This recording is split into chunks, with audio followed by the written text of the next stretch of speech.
The air tastes like ash even before you open your eyes. It's been that way for weeks now.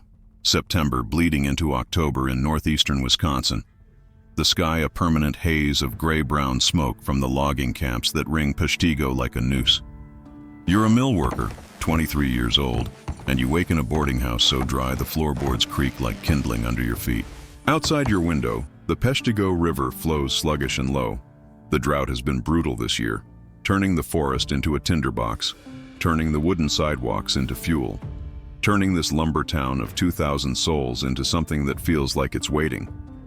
You dress in clothes that smell permanently of smoke and sawdust and step into a Sunday morning that should feel peaceful but doesn't. The light has a strange quality, filtered through all that haze, and the wind that blows from the west carries an odd warmth for October 8th. You notice these things, but you don't understand them yet. How could you? No one has ever seen what's coming. Peshtigo in 1871 is a company town built entirely of wood, owned by William Ogden's lumber empire, a place where fortunes are made by turning Wisconsin's endless forests into boards and shingles and railroad ties. You work at the woodenware factory, 12 hours a day, 6 days a week, making pails and tubs and handles for axes that will cut down more trees. The whole economy here is trees, cutting them, milling them, selling them, then moving on when the land is stripped bare. But this year has been different. The usual autumn rains never came. The swamps dried up. Small fires have been burning in the slashings, the piles of branches and sawdust left behind after logging for months now, sometimes creeping closer to town before rain would finally douse them. Except there's been no rain for weeks. The volunteer fire brigade keeps watch, but there's an unease growing, a sense that something fundamental is off balance. The old-timers talk about how the birds have gone silent, how their dogs won't settle, how the smoke has a smell now, not just wood burning, but something deeper, like the earth itself is smoldering. You walk to church, First Congregational, the pride of Peshtigo with its proper steeple and organ shipped from Chicago. The building is packed because it's Sunday and because people are frightened even if they won't admit it. The minister prays for rain. Someone coughs from the smoke seeping through the walls. Children fidget in pews, their mothers shushing them, everyone trying to maintain normalcy while outside the wind is picking up, warm and restless, pushing smoke through the streets in thick rolling waves. After the service, you stand on the wooden sidewalk. Everything is wood here, the buildings, the bridges, the roads planked over with timber, and you watch the western sky. It's the wrong color. Not gray, but orange-brown, like a bruise spreading across the horizon. An old logger spits tobacco and mutters that he's seen forest fires before, but never sky like that. Never wind like this, blowing steady from one direction, gathering strength. You want to dismiss his worry, but you can't. Something in your bones knows. The town has been cooking all summer in drought and heat, and now something is about to light the match. By afternoon, the wind is strong enough to rip shingles from roofs. The smoke is so thick you can barely see across the street. People retreat indoors, stuffing rags under doors, wetting blankets to hang over windows. You're in your boarding house room when you hear the fire bell. Not the normal measured ringing for a small blaze, but frantic, continuous, the sound of terror. You run outside and the world has changed. The western horizon isn't just dark anymore. It's glowing. Not the orange of sunset, but a fierce crimson gold that pulses like a living thing. And the sound. A sound you've never heard before, like a freight train or a waterfall or 1,000 people screaming, a roar that comes from everywhere and nowhere, growing louder. The fire is coming, not creeping through underbrush, but racing, driven by 60-mile-per-hour winds, consuming the dried forest at the speed a horse can gallop. And Peshtigo, little wooden Peshtigo, sits directly in its path. If this moment, the realization that your entire town is about to burn with you inside it, chills you to the bone, hit subscribe so you never miss the next time history turns dark. People pour into the streets carrying children, dragging trunks, animals panicking and breaking free. Someone yells to run to the river. Someone else screams that the bridges are already on fire. You can see flames now, not distant but here, jumping from roof to roof as embers the size of your fist fall from the sky like hellish snow. A woman's dress catches fire and she's rolling in the dirt, people beating at the flames with their hands. The air is so hot it hurts to breathe, scorching your throat. And the wind. God, the wind is like a living creature, shrieking, tearing away anything not nailed down, fanning the flames into a firestorm that turns wooden buildings into torches in seconds. You run toward the river because there's nowhere else. Everyone is running. A stampede of terrified humanity trying to reach water that might save them. The wooden plank road beneath your feet is burning. The buildings on both sides are walls of flame. People are on fire, their screams lost in the greater roar. And you keep running because stopping means dying.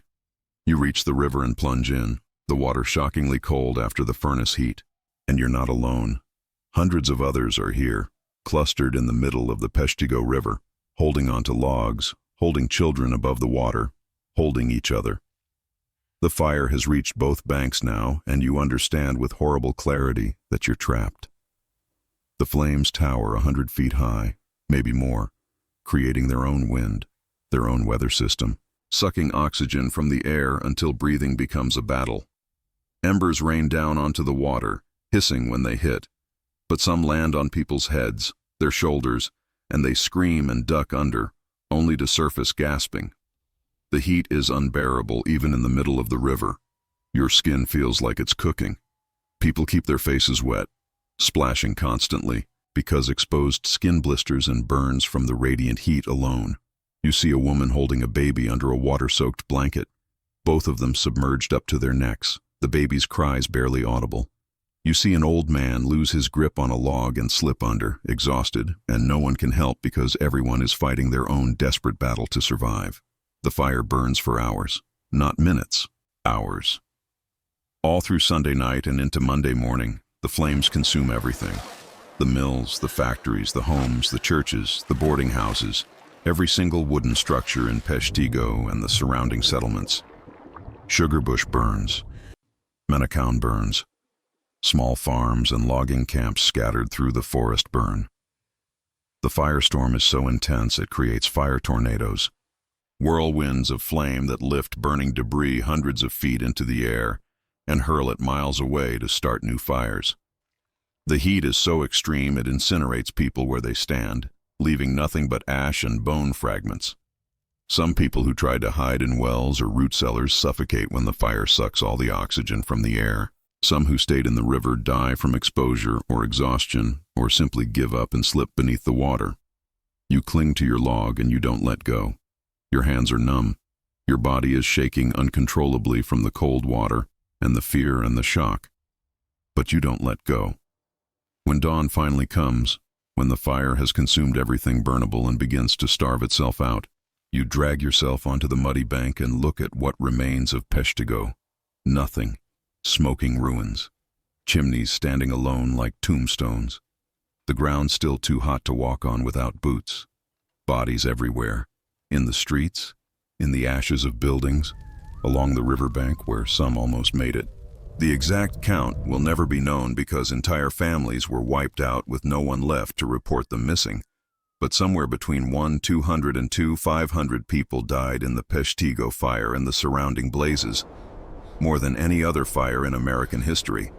More than the Great Chicago Fire that happened the exact same night and stole all the headlines because Chicago was a city and Peshtigo was just a lumber town no one had heard of. The coincidence is almost obscene. October 8th, 1871. The same drought conditions, the same fierce winds, 2 catastrophic fires burning simultaneously 300 miles apart. But Chicago had telegraph lines that survived to send the story to the world. Peshtigo's communication was cut off completely. For days, no one outside the immediate area even knew the town had been destroyed. You wander through the ashes looking for familiar faces and finding mostly absence. The woman who ran your boarding house? Gone. The family who sat in front of you at church? Gone. The old logger who warned about the sky? You find his body by the bridge, or what's left of it. Survivors gather in small groups, dazed, many with terrible burns, all of them having lost everything. Relief efforts will eventually come, aid from Green Bay and Milwaukee and beyond. But in these first hours, there's just shock and grief and the terrible arithmetic of counting who lived and who didn't. You learn that the pastor of First Congregational survived by burying himself in a muddy ditch. You learn that a family of 7 died together in their home when the fire overtook them before they could run. You learn that some people survived by pure luck. A shift in wind direction, a gap in the flames, finding a pocket of breathable air when others around them suffocated. The causes will be debated for years. Some blame the railroad, whose sparks from locomotives often started small fires. Some blame the logging companies for leaving massive amounts of slash debris. Some point to the land clearing practices of settlers who burned brush in the fall. The truth is probably all of it. Drought, poor forest management, industrial carelessness, and meteorological bad luck combining into a perfect storm of combustion. The fire wasn't started by one cause, but by a system that treated the forest as infinite resource and the wooden towns built within it as acceptable risk. And when the conditions were right, or catastrophically wrong, the whole landscape exploded. You'll rebuild, because what else can you do? A new Peshtigo will rise from the ashes, this time with fire breaks and better emergency planning, though it will never recover its previous size or importance. The lumber industry will move on to fresh forests, leaving behind the stripped land and the memories. But you'll carry October 8th, 1871 for the rest of your life. The sound of that fire roar, the feel of cold river water while the world burned around you, the faces of people who didn't make it. You'll flinch at the smell of smoke for years. You'll watch the sky with mistrust every dry autumn.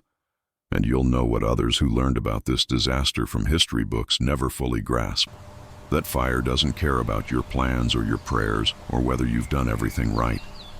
When conditions align, when drought meets wind meets fuel meets spark, the flames come and they take what they want.